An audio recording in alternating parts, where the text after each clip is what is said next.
How much time do we find? On Fridays we take off. Not all Fridays. But when there's nothing major happening on a Friday, we take a Friday for the children. I take a Friday for the children and for the husband.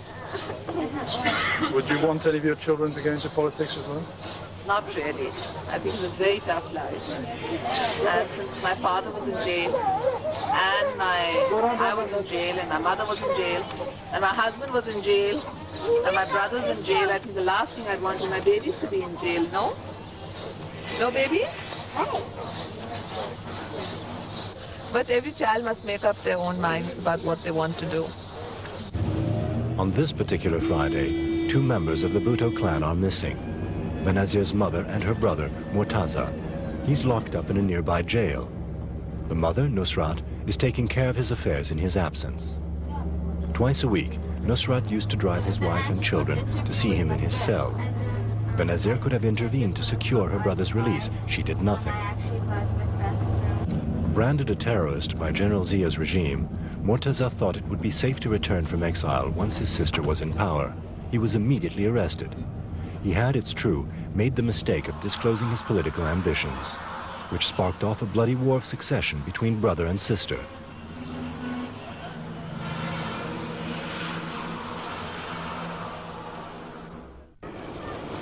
Pakistan was born in the bloodbath that accompanied partition in 1947. It has never really known stability. The country is made up of disparate communities that have only Islam in common. And the idealism of Pakistan's founding fathers was not enough to eradicate poverty. As in all the Indian subcontinent, the people have adapted. But beneath this apparent calm is a country always on the brink of chaos.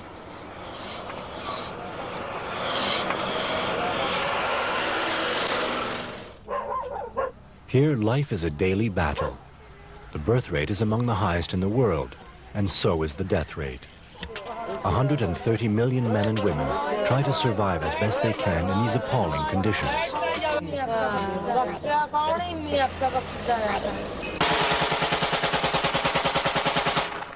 Civil disorder is already rife.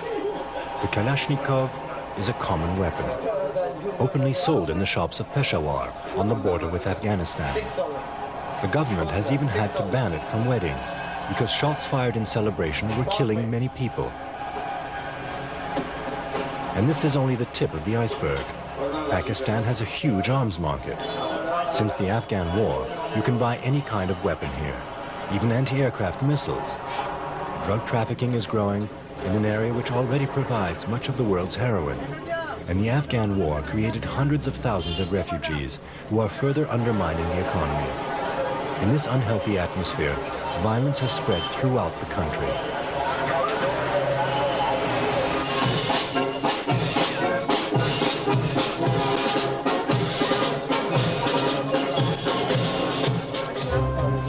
But in the face of these perils, Benazir does have qualities which her opponents lack.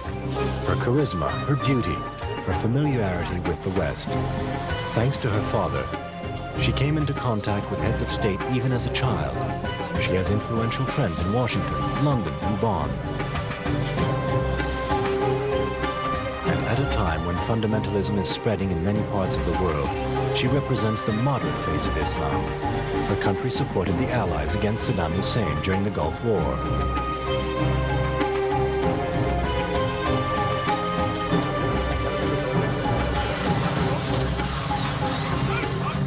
Benazir Bhutto's charm makes her a good ambassador for Pakistan, which needs investment and support from countries like Germany to emerge from its economic crisis. Benazir's diplomatic offensive is vital for her country, not least because Pakistan has lost its strategic importance for the West since the withdrawal of Soviet troops from Afghanistan and the end of the Cold War.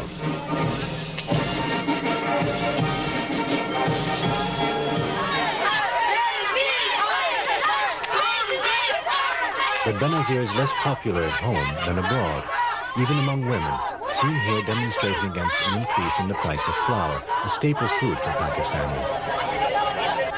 We want to ask the Prime Minister and the party in power How do they make their own budget?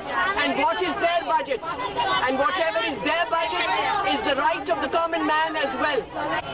During her first term as Prime Minister, Benazir didn't or couldn't reform society. This time, she wants to leave her mark, especially by improving the situation of women. They have long been victims of discrimination and violence. Now they have their own police. As a Muslim woman, I feel particularly committed to other women, Muslim women and non-Muslim women, and to show that a woman in an Islamic world can build a system which is fair and just to women. And that is why we've taken several steps. First, I set up a women's development bank, which is only run by women. They're only women employees. And it gives loans only to women, small loans. And we've seen a lot of businesses come up in Pakistan due to the Women's Bank giving small loans. Secondly, we've inaugurated the first women's police station, which will investigate crimes against women, because there were cases of women being raped in confinement, either police custody or jail custody. To stop that and to have a more sympathetic investigation of women's cases, we've set up a separate women's police station. We're also going to set up separate women's courts headed by women judges to try cases of divorce, child custody, adultery, domestic violence, etc. It's an ambitious program. At the High Court in Lahore, there is not yet a single female lawyer, let alone judge. In Pakistan, there are two separate worlds. In big cities like Karachi, Islam coexists with a Western way of life, and women there are free to choose whether to observe Islamic tradition. In the villages, where most of the people live, age-old traditions persist. Women only take off their veils in front of their families.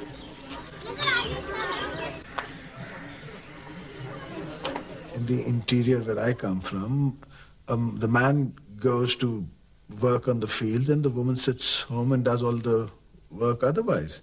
Looks after the house, looks after the animals, makes sure that the husband gets the food at the right time, the children leave for school. It's just a different role here. The fundamentalists want a return to traditional ways. For them, it's heresy to have a woman head of government, as this fundamentalist leader explains. Woman is physically not strong as men. He cannot command in field, in war, or cannot command in factories or in fields. Such there's a strong thing,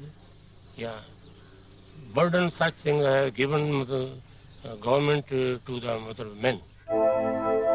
Benazir has proved the opposite by going to Sarajevo with her Turkish opposite number, Tansu Siller, and others are following her example.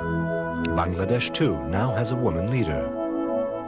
The fact that we three have been elected within 5 years shows that within the Islamic world, there are two distinct trends. One, where people seek change through clerical Islam and the mosque.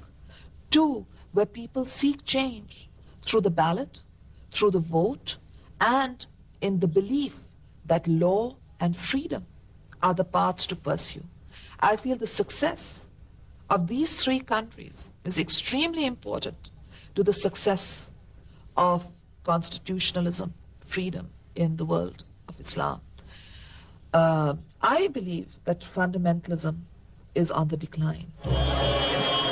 Yet the crisis in Pakistan's neighboring state of Kashmir, in India, threatens to give fresh impetus to fundamentalism. The Muslims, who are in majority there, are demanding independence. And the conflict is drawing to Pakistan mujahideen from all over the world. They bring with them the risk of spreading fundamentalism. The military top brass are encouraging Benazir to toughen her stance towards India. Pakistan is already waging a hidden war against its neighbor. Any escalation would be dangerous, reinforcing the army's power at Benazir's expense. Just as one hope was that if everything goes wrong, the Islamic system will take over, there is the other hope that if the democratic system collapses, well, at least the army will take over, even though People have seen the disastrous consequences of that. But still, they feel all right, at least if nothing else, we'll have law and order. It will take them some time to see through that hoax also, that the army rule won't produce order, sanity, and certainly not lead to any kind of progress in any field. For now, the army is letting civilians rule, but its power hinders the democratic process. The army also swallows up more than a third of the national budget. Pakistan has the capability to make nuclear bombs, but it cannot provide all its people with drinking water.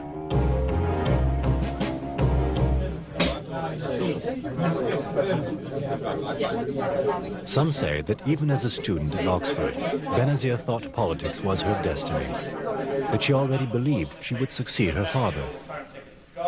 Her closest friend at Oxford says that this was not true. She actively became interested in politics in her own country by default. And when she went back to Pakistan after Oxford, she really genuinely intended to go into Pakistan's foreign service. She'd stayed an extra year at Oxford to do that. She'd done a foreign service program, and that was her aim. And probably if events hadn't unrolled as they did, she may well have been an ambassador somewhere now. Whether it was duty or ambition that led Benazir to Prime Minister House, there's no doubt she has developed a taste for power, though that power is now being challenged by an unexpected adversary, her own brother.